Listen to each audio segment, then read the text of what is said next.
Fala pessoal, sejam bem-vindos!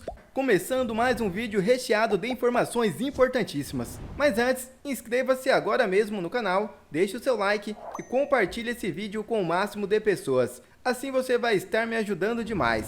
Giro na tela e notícias a seguir.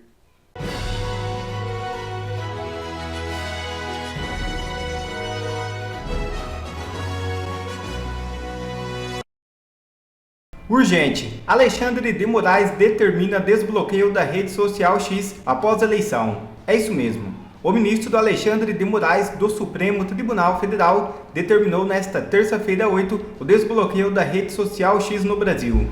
A decisão foi tomada após a empresa de Elon Musk pagar mais de 28,6 milhões em multas e cumprir todas as exigências estabelecidas pela Justiça. A informação foi antecipada pelo colunista Reinaldo Azevedo. O X havia solicitado o desbloqueio da plataforma na última sexta-feira 4, após o pagamento das multas, mas Moraes apontou que o depósito foi feito para uma conta judicial incorreta e determinou a transferência para a conta correta. O ministro também aguardava uma manifestação da Procuradoria-Geral da República antes de decidir.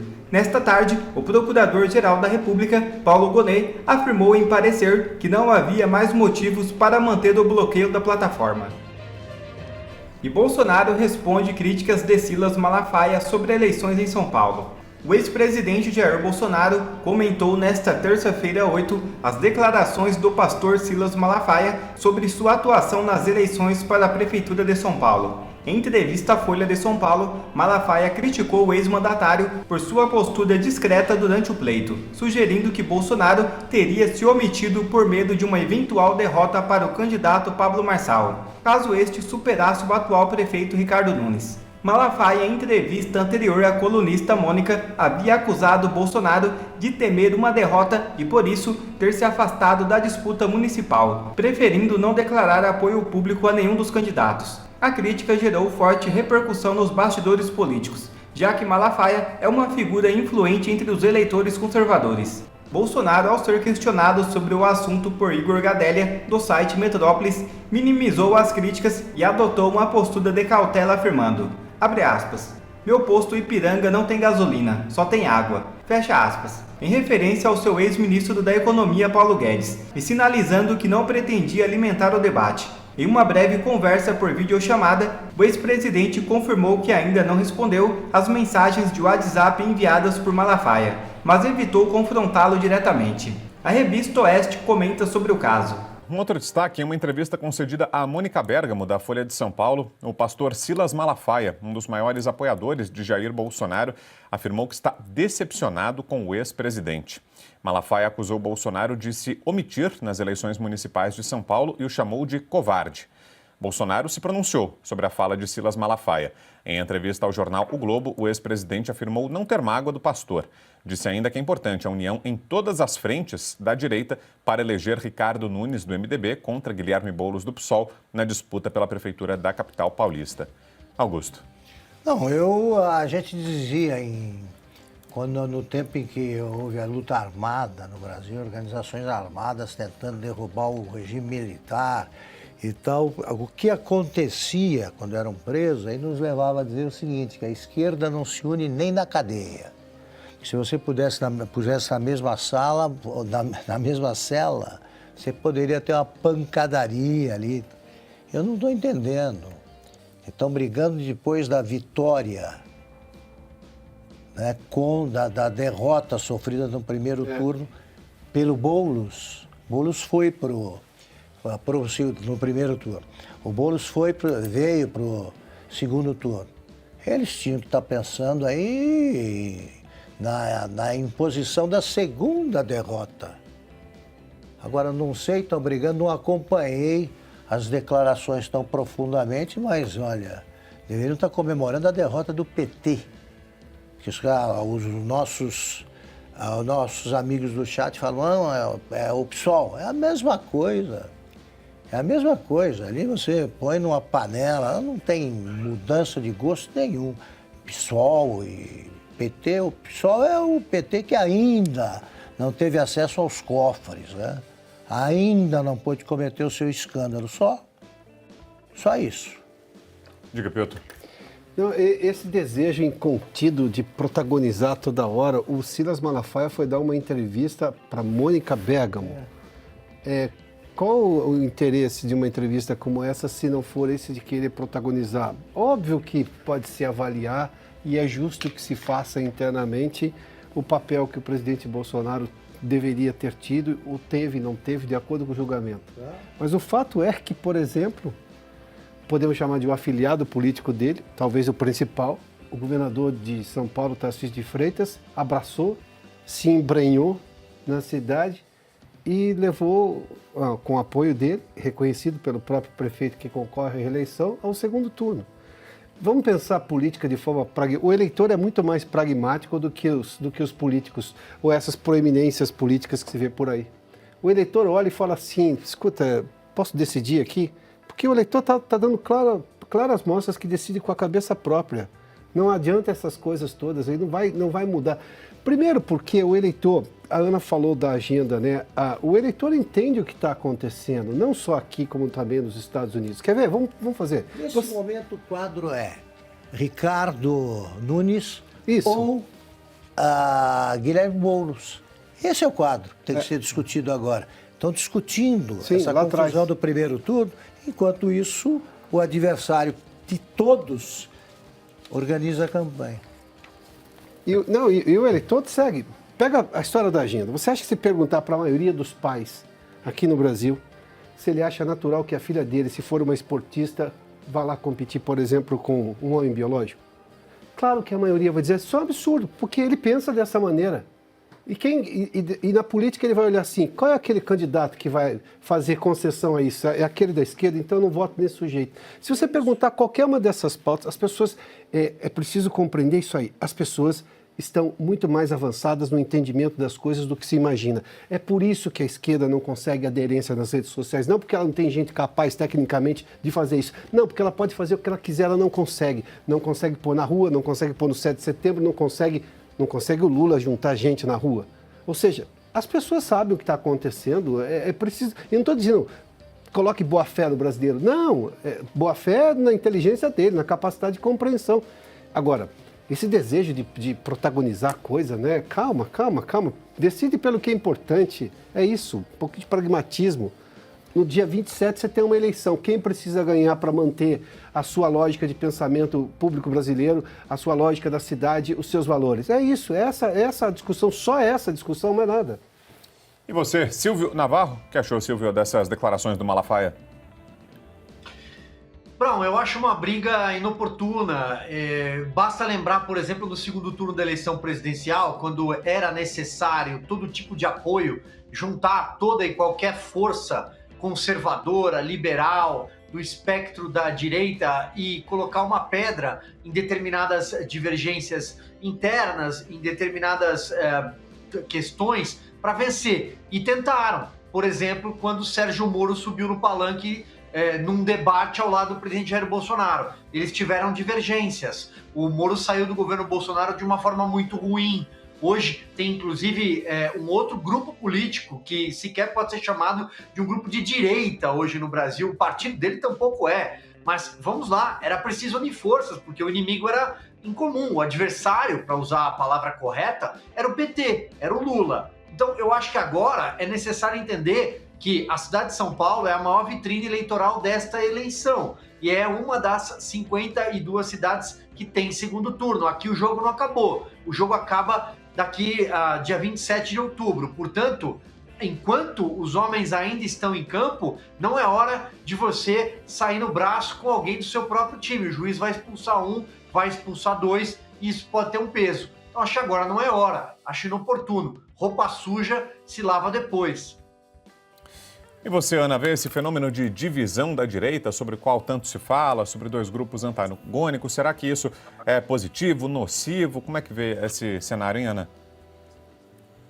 O Augusto trouxe o ponto correto. Vai falar de coisa para trás, sendo que agora já tem um segundo turno que é muito óbvio, né? A extrema esquerda e alguém.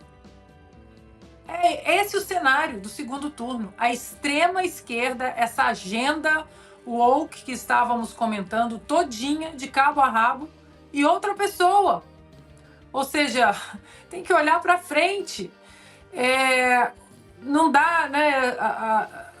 Lembro de algumas coisas daqui dos Estados Unidos, mas a gente tem que aprender, né? O Reagan falava, se alguém concorda comigo 80% do tempo, essa pessoa é 80% um aliado e não 20% um traidor, né? Então eu acho que essa lavagem aí de roupa suja em público, eu acho que só enfraquece um movimento que aos poucos vai se fortalecendo.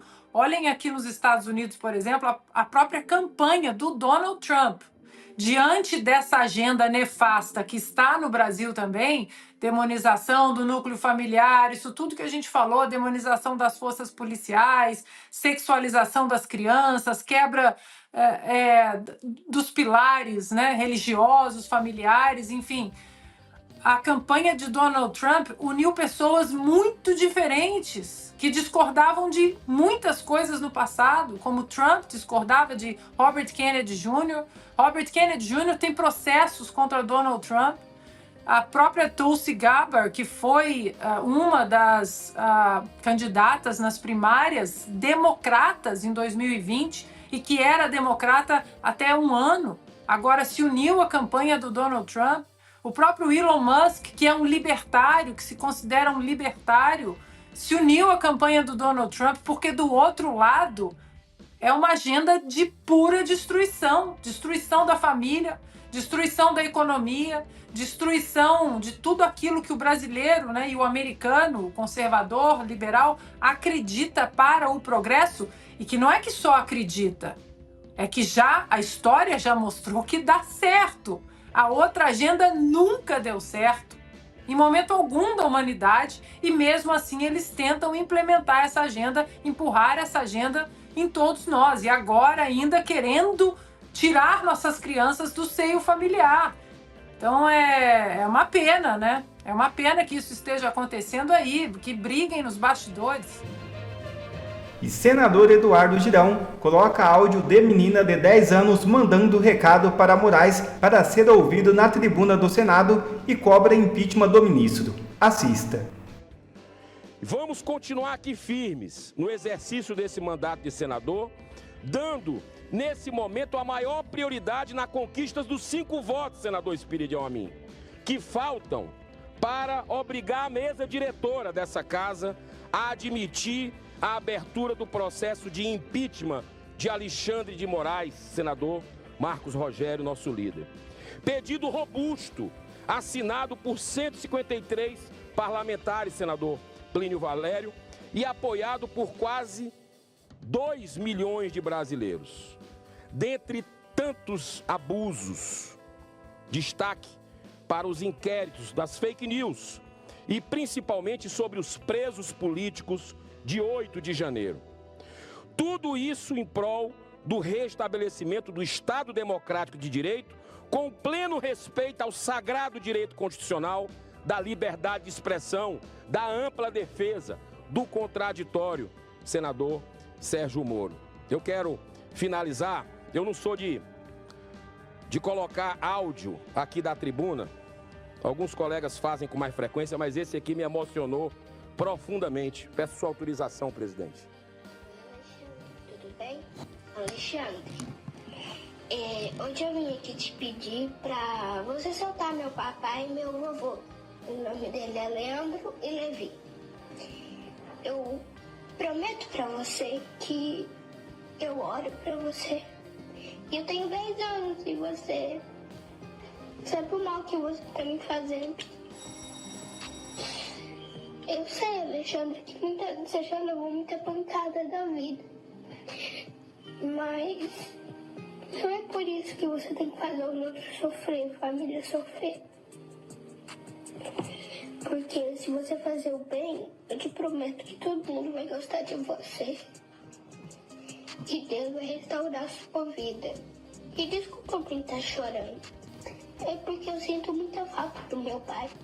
Meu pai e meu avô é bolsonarista. E eu sei que você não gosta do Bolsonaro. Nem o Lula gosta. Mas não é por isso que você tem que fazer os outros gostar do mesmo jeito. Porque isso você não tá fazendo os outros gostar de você, você tá fazendo os outros odiar você. Pra você mostrar que você é uma pessoa boa, começa a fazer o bem.